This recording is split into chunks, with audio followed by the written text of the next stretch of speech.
আসসালামু আলাইকুম, welcome to my channel and page. আশা করি যে যেখানে আছেন সবাই বেশ ভালো আছেন, আমিও ভালো আছি। আজকে হচ্ছে আমি বাসায় আইড় মাছের ঝোল রান্না করছি। তো আইড় মাছটাকে কিন্তু অনেকেই ভেজে খায়, অনেকেই ভাজে না। আমি ভেজে নিইনি, টমেটো দিয়ে পেঁয়াজ বাটা দিয়ে সুন্দর করে মাছটাকে কষিয়ে নিয়েছি। আর রান্না করব কলমি শাক দিয়ে শুটকি। আর এখানে সবজি কিছুটা সিদ্ধ হয়ে গিয়েছে, সবজিটা এখনও বাগারে দিইনি। সবজিটা বাগার দিয়ে দিব, একটু লাল শাক অ্যাড করেছি, রসুন পেঁয়াজ দিয়ে সবজিটা বাগার দিয়ে দিব। তো রান্নার ফাঁকে চলে আসলাম আমার মেয়ে লিয়ানার কাছে। লিয়ানা হচ্ছে পিকচার এঁকেছে, পিকচারগুলি কেচি দিয়ে কাট করতেছে, আর আমি ওর খাওয়ার জন্য বসে গিয়েছিলাম। মেয়েটা একদম কিছুই খেতে চায় না, আমার মেয়েটার জন্য সবাই দোয়া করবেন।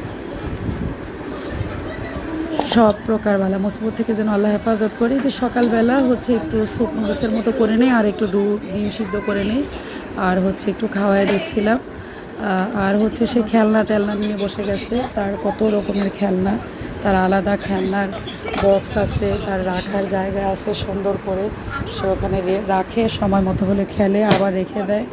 আর এখনকার বাচ্চারা খেলাধুলা তো কমই করে, তুলনামূলক মোবাইলের মধ্যেই বেশি সময় কাটায়। এই যে দেখেন কি সুন্দর ক্লে দিয়ে একটা কী জানি বানিয়েছে, সুন্দর বার্গার পিজার টমেটো সসের এগুলো বানিয়েছে। আর তাতে যে একটা বক্সের মধ্যে লিখেছে মা আর পাপা। তো এই আর কি অবস্থা তার বক্সে, এখানে টুকিটাকি জিনিসপত্র। আল্লাহ হাফেজ, সবাই ভালো থাকবেন।